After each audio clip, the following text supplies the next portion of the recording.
This is Nidhi and welcome to the science break. Students, आज हम discuss करने जा रहे हैं कोऑर्डिनेशन कंपाउंड। 12th क्लास का बहुत ही इंपॉर्टेंट चैप्टर है और इनऑर्गेनिक का पार्ट है, इसलिए बहुत ही ध्यान से कॉपी पेन लेके बैठ जाइए। कोऑर्डिनेशन कंपाउंड आपके 12th बोर्ड में तो बहुत ही ज्यादा इंपॉर्टेंस रखता है, साथ ही साथ ये बोर्ड एग्जाम्स के साथ साथ IIT mains, JEE mains, pre और जितने भी कॉम्पिटिशन्स एग्जाम्स हैं, कोई भी ले लो आप, नेट, JRF, उसमें कोऑर्डिनेशन कंपाउंड बहुत ज्यादा इंपॉर्टेंस रखता है। तो कोऑर्डिनेशन कंपाउंड स्टार्ट करने से पहले कुछ हम बेसिक नॉलेज लेंगे। वो बेसिक नॉलेज क्या है कोऑर्डिनेशन कंपाउंड की? देखिए, चलिए स्टार्ट करते हैं। सबसे पहले कोऑर्डिनेशन कंपाउंड होता क्या है स्टूडेंट्स? कोऑर्डिनेशन कंपाउंड जो है वो एक ऐसी चीज है कि हम लोग कह सकते हैं कि दो एटम के कॉम्बिनेशन से जो स्पीशीज बनती है उसको हम लोग कंपाउंड कहते हैं। तो स्टूडेंट्स, कोऑर्डिनेशन कंपाउंड क्या है? देखिए, किसी भी दो एटम की हेल्प से जब दो कोऑर्डिनेट करके कोई एक स्पीशीज बनाता है तो वो एक कॉम्प्लेक्स का फॉर्मेशन कर लेता है, उसी को हम लोग कहते हैं कॉम्प्लेक्स कंपाउंड या फिर कोऑर्डिनेशन कंपाउंड। तो कोऑर्डिनेशन कंपाउंड तक पहुंचने के लिए कुछ बेसिक चीजें हैं जो हमें पता होनी चाहिए कि आखिर में कोऑर्डिनेशन कंपाउंड बनता कैसे है। तो उसमें सबसे पहले चीज आती है बॉन्डिंग। देखिए, बॉन्डिंग जो है वो क्या है? बॉन्डिंग से ही एक कंपाउंड बनता है, क्योंकि जब हम कॉम्बिनेशन करवा रहे हैं किसी एलिमेंट का, किसी एटम का, तो कॉम्बिनेशन होना ही जरूरी है। तो मतलब कि जब दो बॉन्ड आपस में मिलेंगे तभी जाकर के कॉम्प्लेक्स कंपाउंड का फॉर्मेशन होगा। तो स्टूडेंट्स, कॉम्प्लेक्स कंपाउंड पढ़ने से पहले या कोऑर्डिनेशन कंपाउंड पढ़ने से पहले हमें पता होना चाहिए कि व्हाट इज बॉन्डिंग। देखिए स्टूडेंट्स, कोऑर्डिनेशन कंपाउंड की ये फर्स्ट क्लास है और अभी हम एक सीरीज के साथ स्टार्ट करेंगे। जो आप डे बाय डे क्लासेस जो आपको मिलेंगी वो कोऑर्डिनेशन कंपाउंड की मिलेंगी और जिनमें से आपको थोड़ा करके पढ़ाया जाएगा और कोऑर्डिनेशन कंपाउंड को कंप्लीशन लेवल पे लाया जाएगा। तो बस आप जो अभी पढ़ाया जा रहा है उसको कॉपी पेन ले लीजिए और आराम से बस पढ़ते चले जाइए। आपको बहुत ही इजीली, बहुत इजी वे में कोऑर्डिनेशन कंपाउंड समझ में आ जाएगा। तो देखिए, सबसे पहले बॉन्डिंग पढ़ते हैं। बॉन्डिंग होती क्या है? देखिए, बॉन्डिंग जो है किन्हीं भी दो एटम के आपस में जब कोऑर्डिनेशन हो तो उसे हम लोग बॉन्डिंग कहते हैं। जैसे कोई दो एटम है, या तो वो अपने इलेक्ट्रॉन किसी को देता है, डोनेट करता है, या दूसरा जो एलिमेंट होता है वो अपना इलेक्ट्रॉन किसी से लेता है, यानी गेन करता है या एक्सेप्ट करता है। तो हम कह सकते हैं कि एक डोनर होता है और एक एक्सेप्टर होता है। तो इसी प्रकार से जब एक डोनर हो और एक एक्सेप्टर हो तो दोनों में बॉन्डिंग फॉर्मेशन होती है। ठीक है, वैसे तो बॉन्डिंग बहुत ज्यादा टाइप की होती हैं, बट यहाँ पर हम 3 डिस्कस करेंगे क्योंकि कोऑर्डिनेशन कंपाउंड में हमारे बहुत ज्यादा हेल्प करेंगी। तो that is bonding are of 3 types. First is ionic bonding, ionic bonding. Second is a covalent bonding,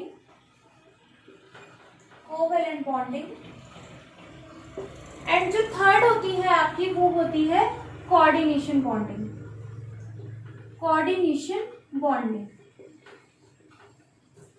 यही आगे जाके हमारे पूरे चैप्टर में चलने वाला है, कोऑर्डिनेशन बॉन्डिंग।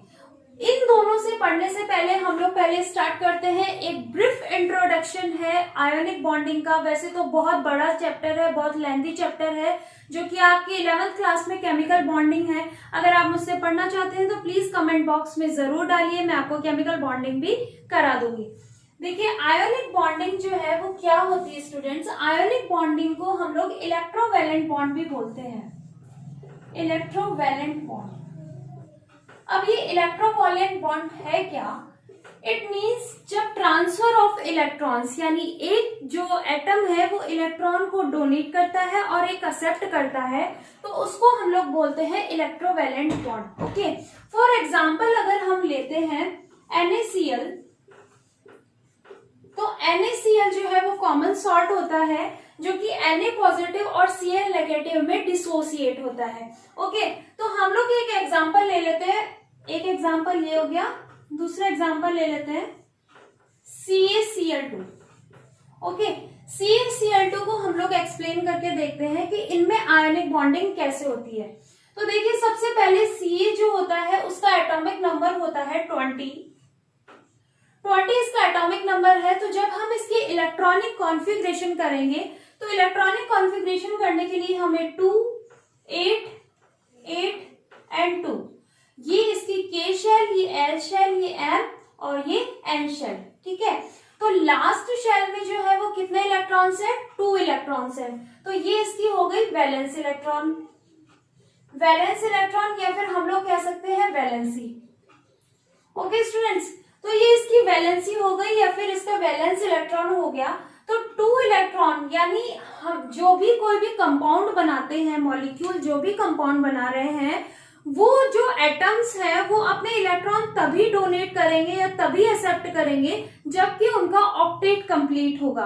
तो देखिए स्टूडेंट्स, क्या यहाँ पर इसका ऑक्टेट कंप्लीट हो रहा है? बिल्कुल नहीं हो रहा है, क्योंकि लास्ट वैलेंसी में कितने इलेक्ट्रॉन है? 2 इलेक्ट्रॉन है।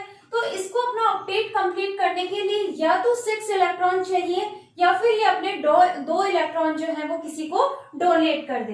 तो ये किसको डोनेट करेगा? जिसको जरूरत होगी उसको डोनेट करेगा। तो देखिए यहाँ पर हमारे पास है Cl। अगर हम यहाँ पर एक Cl ले और एक यहाँ पर Cl ले, तो Cl का जो लास्ट एटॉमिक नंबर 17 होता है, Cl का एटॉमिक नंबर 17, और इसके इलेक्ट्रॉनिक कॉन्फ़िगरेशन करेंगे तो 2, 8, 7। ओके, तो लास्ट शेल में कितने इलेक्ट्रॉन्स होते हैं? 7 इलेक्ट्रॉन्स होते हैं। तो इसको अपना ऑक्टेट कंप्लीट करने के लिए कितने इलेक्ट्रॉन्स चाहिए? 1 इलेक्ट्रॉन चाहिए। तो 1 इलेक्ट्रॉन जब इसको मिल जाएगा तब इसका ऑक्टेट कंप्लीट हो जाएगा। ओके स्टूडेंट्स, तो इसके लिए हम लोग क्या करेंगे, यहाँ पर 7 इलेक्ट्रॉन्स बना देंगे। लुईस डॉट स्ट्रक्चर है ये, यहाँ पर भी हम इसकी 7 इलेक्ट्रॉन्स बना देंगे। ओके, ये 7, ये 7। अब इसे अपना ऑक्टेट कंप्लीट करने के लिए 1 इलेक्ट्रॉन चाहिए, इसको 1 इलेक्ट्रॉन चाहिए, इसको 1 इलेक्ट्रॉन, और इसके आउटर मोस्ट शेल में कितने इलेक्ट्रॉन्स है? 2 इलेक्ट्रॉन्स है। तो ये अपना 1 इलेक्ट्रॉन इसको दे देगा, ये मैं इससे राउंड से डिनोट कर देती हूँ, और इसको 1 यहाँ दे देगा। ओके स्टूडेंट्स, तो देखिए जरा कि जब इसने यहाँ पर ये दे दिया है तो Ca पर 2 पॉजिटिव चार्ज आ जाएगा, और Ca पर जब 2 पॉजिटिव चार्ज आ जाएगा तो यहाँ पर क्या आ जाएगा? 0 आ जाएगा। तो इसका तो ऑक्टेट कंप्लीट हो गया है और इसका भी ऑक्टेट कंप्लीट हो गया। 1 2 3 4 5 6 7 8 और 1 2 3 4 5 6 7 8। तो ये 8 इलेक्ट्रॉन कंप्लीट कर चुका है, और इसीलिए दोनों के सामंजस्य से ये क्या बन चुका है? CaCl2। ओके, तो इस तरीके से आयोनिक बॉन्डिंग बनती है। ये थी हमारी आयोनिक बॉन्डिंग। नेक्स्ट हम पढ़ते हैं कोवेलेंट बॉन्डिंग। नेक्स्ट है हमारा covalent bonding.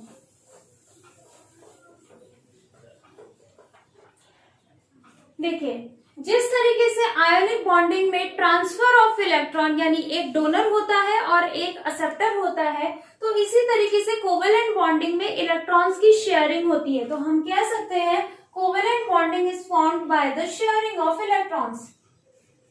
Sharing of electrons कैसे होती है इनमें sharing of electrons? It means कि जब दोनों, भाई आयोनिक बॉन्डिंग में क्या होता है, एक इलेक्ट्रॉन अपना दे देता है और दूसरा ले लेता है, यानी एक एक्सेप्ट कर लेता है, डोनेट कर देता है। तो फिर उनका जब देने के बाद में उनका उस इलेक्ट्रॉन से कोई लेना देना नहीं होता है। लेकिन जब हम कोवेलेंट बॉन्डिंग की बात करें तो कोवेलेंट बॉन्डिंग में अपने ही इलेक्ट्रॉन को शेयर करके अपने से भी फायदा लेते हैं और दूसरों को भी फायदा देते हैं।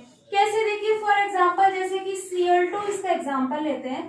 तो Cl2 में जो है एक Cl और दूसरा Cl, ठीक है। तो एक Cl में कितने इलेक्ट्रॉन्स होते हैं? 1 2 3 4 5 6 7। ओके, क्यों किया हमने? क्योंकि एक Cl में कितने इलेक्ट्रॉन्स होते हैं? 17, एटॉमिक नंबर 17 होता है। तो इसका 2 8 7, लास्ट में कितने होते हैं? 7 होते हैं। तो इसलिए हमने लास्ट वैलेंसी के इलेक्ट्रॉन को इलेक्ट्रॉन डॉट से रिप्रेजेंट कर दिया। इसी तरीके से हम यहाँ पे भी रिप्रेजेंट कर देंगे, दैट इज ओके। अब क्या करेगा, इसको एक इलेक्ट्रॉन चाहिए दूसरे से ताकि इसका ऑक्टेट कंप्लीट हो जाए, और इसको भी एक इलेक्ट्रॉन चाहिए ताकि इसका ऑक्टेट कंप्लीट हो जाए। तो ये क्या करेंगे, आपस में इस तरीके से ये शेयरिंग कर लेंगे। ओके, तो यहाँ पर देखिए 1 2 3 4 5 6 7 8 एंड 1 2 3 4 5 6 7 8। तो यहाँ पर इनका ऑक्टेट कंप्लीट होता है, और ये जो दोनों इलेक्ट्रॉन्स है वो एक बॉन्ड की फॉर्म में हम लिख सकते हैं। तो इसको हम लोग ऐसे लिखते हैं, ओके, Cl बॉन्ड Cl, और इसीलिए Cl2 लिखा जाता है। और यही है sharing of electron, this is known as covalent bonding. ये पूरा कंप्लीट चैप्टर जो है आपकी स्टडी है 11th क्लास की केमिकल बॉन्डिंग में। कोऑर्डिनेशन बॉन्डिंग में हमें अभी इतना ही जरूरत है पढ़ने के लिए। नेक्स्ट, जब हमने आयनिक बॉन्डिंग पढ़ ली है, कोवेलेंट बॉन्डिंग पढ़ ली है, तो अब हमारा आता है नेक्स्ट कोऑर्डिनेशन बॉन्डिंग। स्टूडेंट्स देखिए स्टूडेंट्स, नेक्स्ट है आपका कोऑर्डिनेशन बॉन्डिंग। तो कोऑर्डिनेशन बॉन्डिंग, या फिर हम लोग बोल सकते हैं कोऑर्डिनेशन कंपाउंड पढ़ने से पहले हमको कोऑर्डिनेशन बॉन्डिंग के बारे में पता होना चाहिए। तो कोऑर्डिनेशन बॉन्डिंग आखिर में है क्या? कोऑर्डिनेशन बॉन्डिंग को हम लोग डेटिव बॉन्ड भी बोलते हैं, डेटिव बॉन्ड। ओके स्टूडेंट्स, देखिए ध्यान से सुनिएगा, डेटिव बॉन्ड और कोऑर्डिनेशन बॉन्ड होता क्या है। स्टूडेंट्स, डेटिव बॉन्ड और कोऑर्डिनेट्स बॉन्ड वो बॉन्डिंग होते हैं जिनमें दो एटम्स पार्टिसिपेट करते हैं, जिसमें से एक एटम्स जो होता है वो अपने लोन पेयर को डोनेट करता है, बट उस लोन पेयर के इलेक्ट्रॉन को खुद भी बेनिफिट उठाता है और वो देने वाले को भी बेनिफिट देता है। फिर से सुनिएगा कि जब कोऑर्डिनेट बॉन्ड में दो एटम्स पार्टिसिपेट करते हैं, तो जो पहला एटम है जिसके पास इलेक्ट्रॉन पेयर है उसका ऑक्टेट कंप्लीट होना चाहिए, और वो केवल इलेक्ट्रॉन पेयर या फिर लोन पेयर केवल उन्हीं एटम्स को देगा जिनको जरूरत होगी और जो अपना ऑक्टेट कंप्लीट कर लेंगे। बट उन इलेक्ट्रॉन्स को जो दे रहा है, जो एलिमेंट इलेक्ट्रॉन्स दे रहा है, वो भी यूज करेगा। ओके, तो इसको एग्जांपल्स के साथ देखते हैं। शायद हो सकता है दिमाग घूम गया हो, तो एग्जांपल्स देखते हैं। देखिए कोऑर्डिनेशन बॉन्डिंग और डेटिव बॉन्डिंग क्या है। जैसे कि मान लीजिए दो एटम है, अब दो एटम में एक ए है और एक बी है, और ए के पास जो है अपने ऑक्टेट कंप्लीट करने के बाद में एक लोन पेयर प्रेजेंट है। तो ये लोन पेयर जो है वो उसको देगा जिसके पास इलेक्ट्रॉनों की कमी है। यानी मान लीजिए कि बी के पास इलेक्ट्रॉनों की कमी है, इसलिए वो इलेक्ट्रॉन इसको देगा। तो ये जो लोन पेयर है, इसमें से ये वाला इलेक्ट्रॉन जो है इसका बेनिफिट ए भी उठाएगा और ये बी को भी देगा। ऐसे बॉन्ड्स को हम लोग कहते हैं कोऑर्डिनेट बॉन्डिंग। फॉर एग्जाम्पल, अगर हम लोग एग्जाम्पल लें NH4 का पॉजिटिव, ठीक है, तो देखिए स्टूडेंट्स, N का जो वैलेंसी होती है वो 5 होती है। तो 1 2 3 4 एंड 5। ओके, तो अब ये तीन तो हाइड्रोजन के साथ बॉन्ड बना लेगा। अब इसके साथ क्या होगा, ये हाइड्रोजन के साथ बॉन्ड नहीं बना पाएगा। तो होता क्या है, बनाएगा। देखिए कैसे बनाएगा, H जो होता है जब अपने इलेक्ट्रॉन किसी को दे देगा तो प्लस H पॉजिटिव आयन में कन्वर्ट हो जाएगा। ठीक है, इसका मतलब कि हाइड्रोजन के पास अब एक भी इलेक्ट्रॉन प्रेजेंट नहीं है और हाइड्रोजन को अपना डबलेट कंप्लीट करना पड़ता है। जैसे कि सभी एलिमेंट्स जो होते हैं अपना ऑक्टेट कंप्लीट करते हैं, उसी प्रकार हाइड्रोजन जो है वो अपना क्या करता है, डबलेट कंप्लीट करता है। तो डबलेट कंप्लीट करने के लिए इसे कितने इलेक्ट्रॉन्स की जरूरत है, 2 इलेक्ट्रॉन्स की जरूरत है। और यहाँ पर नाइट्रोजन के पास कितने इलेक्ट्रॉन्स है, 2 इलेक्ट्रॉन्स, यानी 1 लोन पेयर प्रेजेंट है। तो ये क्या करेगा, ये इस हाइड्रोजन को अपने इलेक्ट्रॉन्स कोऑर्डिनेट के बॉन्ड के थ्रू दे देगा, लेकिन ये यहाँ पर इनको खुद भी यूज कर रहा है अपने ऑक्टेट कंप्लीट के लिए। देखिए 1 2 3 4 5 6 और 7 और 8, और इसने इसको कोऑर्डिनेट बॉन्ड के थ्रू हाइड्रोजन को अपने इलेक्ट्रॉन्स दे भी दिए और खुद भी यूज कर रहा है। तो इस तरीके की बॉन्डिंग को हम लोग क्या कहते हैं, कोऑर्डिनेशन बॉन्डिंग या फिर डेटिव बॉन्डिंग। अब ये कोऑर्डिनेशन बॉन्ड और कोऑर्डिनेट बॉन्ड और डेटिव बॉन्ड किस तरीके से कोऑर्डिनेशन कॉम्प्लेक्स में हेल्प करते हैं वो देखते हैं। चलिए, तो स्टूडेंट्स नेक्स्ट पढ़ते हैं कोऑर्डिनेशन कंपाउंड के टाइप्स, या फिर कह सकते हैं हम सॉल्ट का डिस्क्रिप्शन। तो सॉल्ट जो होते हैं, salt there are of 2 types. First is a simple salt, simple salt. And second जो होता है वो होता है एडिशनल सॉल्ट, एडिशनल सॉल्ट या फिर कंपाउंड। ओके, तो सिंपल सॉल्ट क्या होते हैं स्टूडेंट? सबसे पहले तो सॉल्ट में जो सिंपल सॉल्ट होते हैं वो ये होते हैं कि इनको जब सॉल्यूशन के अंदर डिसोसिएट किया जाए तो ये सिंपल्स आयन में डिसोसिएट हो जाते हैं। इट मींस कि एक कैटायन और एक एनायन में डिसोसिएट हो जाएंगे तो उनको हम लोग बोलेंगे सिंपल सॉल्ट। जैसे कि मोस्ट पॉपुलर एग्जांपल आपने देखा ही हुआ है इसका, वो है NaCl। तो Na cation and Cl anion में डिसोसिएट हो जाता है जब हम इसको पानी के अंदर मिलाते हैं। तो ये सिंपल आयंस में जब टूटते हैं, ब्रेक डाउन होते हैं, तो उनको हम लोग बोलते हैं simple salt. For example KCl, CaCl2, MgCl2, ये सारे एग्जाम्पल है सिंपल सॉल्ट के। ओके, सिंपल सॉल्ट के बाद में मोस्ट इंपॉर्टेंट थिंग जो आती है वो है एडिशनल सॉल्ट या कंपाउंड। ये दो टाइप के होते हैं। Additional salt are also are of two types. The first is a double salt, and second is a complex salt. Okay, double salt को हम लोग मिक्स्ड सॉल्ट भी बोलते हैं, mixed salt.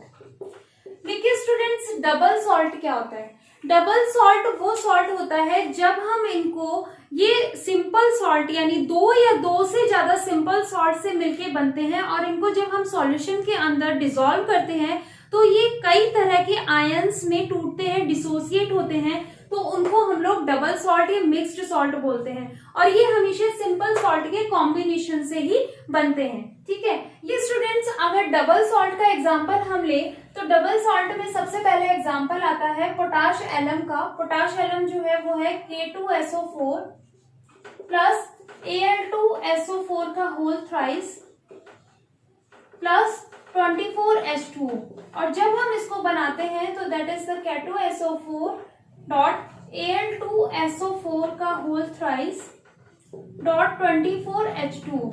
This is called as potash alum, जिसको हम लोग हिंदी में फिटकरी भी बोलते हैं। बहुत हेल्पफुल होता है पानी को साफ करने में, बाल वगैरह साफ करने में। तो ये पोटाश एलम भी जो एग्जाम्पल है डबल सॉल्ट या मिक्स्ड सॉल्ट को। जब इसको पानी के अंदर डिसोसिएट किया जाता है तो कई आयंस में ये हमको मिलता है, K पॉजिटिव में, SO4 नेगेटिव में, SO4 नेगेटिव में, Al3 पॉजिटिव में, ठीक है, H पॉजिटिव में, फिर OH नेगेटिव में। इतने आयंस में हमको ये डिसोसिएट मिलता है, यानी इतने आयंस हमको डबल सॉल्ट में जब पानी के अंदर इसको मिलाते हैं तो हमें प्राप्त होते हैं। ठीक है, ये था पोटाश एलम। सेकंड जो है आपका वो आता है आपका कार्नेलाइट। कार्नेलाइट होता है KCl dot MgCl2 dot 6H2, इसको बोला जाता है कार्नेलाइट। नेक्स्ट और जो लास्ट एग्जांपल है वो आपका NH4SO4 का होल ट्वाइस डॉट जो है वो है FeSO4 dot 6H2, that is called as Mohr salt. Very important, Mohr salt. Okay, तो इनके फॉर्मूले आपसे नहीं पूछे जाते हैं, बट ये पूछा जाता है एग्जाम्पल में कि डबल सॉल्ट और मिक्स्ड सॉल्ट के कौन कौन से एग्जाम्पल्स हैं। तो that is the potash alum, carnallite and Mohr salt, जो कि एक से ज्यादा सिंपल सॉल्ट से मिलके बने होते हैं और पानी के अंदर एक कैटायन और एक एनायन के रूप में डिसोसिएट होते हैं और हमें आयंस के फॉर्मेशन में मिल जाते हैं। लेकिन कॉम्प्लेक्स सॉल्ट जो है वो बिल्कुल भी ऐसा नहीं होता है। अगर हम कॉम्प्लेक्स सॉल्ट की बात करें तो यही हमको स्टडी करना है पूरे चैप्टर में। तो कॉम्प्लेक्स सॉल्ट में हो जाएगा K4FeCl6। Okay, this is called as complex salt. और अगर हम लोग इसको पानी के साथ डिसोसिएट करेंगे तो हमें 4 जो आयन है वो के मिल जाएंगे, पोटेशियम के मिल जाएंगे, बट हमें यहाँ पर ये पूरे का पूरा मिलेगा। एंटिटी जो है वो पूरी की पूरी मिलेगी, यानी ये Cl में अलग, Fe में अलग बिल्कुल नहीं टूटेगा, यानी Fe के साथ साइनाइड जो है वो 6 लगे हुए ही हमें मिलेंगे सॉल्यूशन के अंदर, इसलिए हमें साइनाइड एक सेपरेट फॉर्म में नहीं मिल पाएगा। तो इसीलिए इसको हम लोग बोलते हैं कॉम्प्लेक्स सॉल्ट। और यहाँ पर मिलने चाहिए थे 4, 5 और ये 6, यानी यहाँ पर 9 आयन हमको पूरे मिलने चाहिए थे, बट यहाँ पे 9 की जगह हमें केवल 5 ही मिलते हैं, क्योंकि 4 पोटेशियम की और 1 पूरी इसका, यानी कितने मिलते हैं, 5 आयन मिलते हैं। ओके, तो इस तरीके से ये था डबल सॉल्ट और कॉम्प्लेक्स सॉल्ट और सिंपल सॉल्ट का। अब हम इसके डिफरेंस देखेंगे डबल सॉल्ट और कॉम्प्लेक्स सॉल्ट। तो ये है डबल सॉल्ट और कॉम्प्लेक्स सॉल्ट के डिफरेंस। चलिए स्टार्ट करते हैं। डबल सॉल्ट में देखिए, they usually contain 2 simple salt in equimolar portion. ठीक है, डबल सॉल्ट वो सॉल्ट होते हैं जो कि कंटेन करके रखते हैं 2 सिंपल सॉल्ट को इक्वल मोलर पोर्शंस में। ओके, ना एक ज्यादा होगा ना एक कम होगा, दोनों इक्वल होंगे। कॉम्प्लेक्स सॉल्ट में क्या होता है, the simple salt form which they are formed may or may not be equimolar portion। कोई जरूरी नहीं है, एक कम भी हो सकता है और एक ज्यादा भी हो सकता है कॉम्प्लेक्स सॉल्ट में। ठीक है, डबल सॉल्ट में they exist only in solid state, ये केवल सॉलिड स्टेट में ही मिलते हैं। In aqueous solution they dissociate complete into ions. जैसे कि मैंने बताया था कि जैसे ही हम जो डबल सॉल्ट है उनको पानी के अंदर डालते हैं तो ये कम्प्लीटली डिसोसिएट हो जाते हैं और हमें आयंस के फॉर्म में हमें मिलते हैं, चाहे वो केटायन हो या एनायन हो। Okay, but in complex salt they exist in a solid state as well as in a aqueous solution. ये सॉलिड स्टेट में भी एग्जिस्ट करते हैं और एक्वस सॉल्यूशन में भी एग्जिस्ट करते हैं। The complex ion does not dissociate into ions, और ये आयंस में डिसोसिएट नहीं होते हैं। नेक्स्ट देखते हैं, they are ionic compound and do not contain any coordinate bond. ये जो है आयनिक कंपाउंड होते हैं और कोई भी कोऑर्डिनेट बॉन्ड नहीं बनाते हैं, तभी तो डबल सॉल्ट जो होते हैं वो कॉम्प्लेक्स सॉल्ट नहीं कहलाते हैं। नेक्स्ट जो कॉम्प्लेक्स सॉल्ट है उसमें दे मे और मे नॉट बी आयोनिक, ये आयोनिक हो सकते हैं या नहीं भी हो सकते हैं, but the complex part always contain coordinate bond. But जो कॉम्प्लेक्स पार्ट है इसका वो हमेशा कोऑर्डिनेट बॉन्ड बनाता है, यानी एक लुईस एसिड की तरह बिहेव करता है तो दूसरा लुईस बेस की तरह बिहेव करता है। नेक्स्ट जो है, double salt losses it's identity in the solution. जब हम डबल सॉल्ट को सॉल्यूशन के अंदर डालते हैं या फिर जब हम उनको मिक्स करते हैं सॉल्यूशन के अंदर तो वो अपनी आइडेंटिटी खो देते हैं, क्योंकि वो हमें आयन की फॉर्म में मिल जाते हैं, चाहे वो केटायन हो चाहे एनायन हो। बट अगर कॉम्प्लेक्स सॉल्ट की बात करें तो coordination compound retain it identity in the solution, यानी सॉल्यूशन के अंदर जब हम इनको मिलाते हैं तो ये उसी कॉम्प्लेक्स में फॉर्म मिलते हैं हमको, इनकी कोई आइडेंटिटी लॉस नहीं होती है, ये आयंस में डिसोसिएट नहीं होते हैं। तो स्टूडेंट्स, ये थे डबल सॉल्ट और कॉम्प्लेक्स सॉल्ट के कुछ डिफरेंसेस।